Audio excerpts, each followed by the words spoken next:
Ano kung lalaban, kakagating ko sila? Try natin. I can declare war on China tonight. Sino ang magpunta? Sundalo ko? Pulis ko? Mamatay lang lahat dyan? Sabi nung, why will I go to war for a battle that I cannot win? Kaintindi ka naman ng Tagalog o Espanyol, di ba? Eh, ina mo. Putang ina, iilo ninyo yung pera ninyo. You know what is an ilo? That's the piece of paper when you run out of toilet paper, you wipe out your ass, goddamn. English mo sa bayan ko, punyata! An hospital, what is it?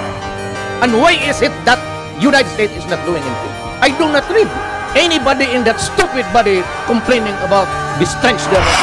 Huwag kayong maniwala sa matatamis na salita ng mga Amerikano! I do not have any master except the Filipino people. Nobody but nobody. Ako ang bulat sa kabinete na ito!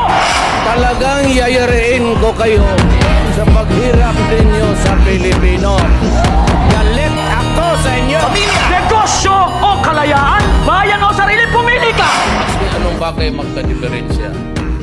Huwag lang basta bayan ang magpapalala. Para kayong mga birhen na naniniwala sa pag-ibig ng isang puta! Huwag ka marunong, ma'am. You do not know me from Adam.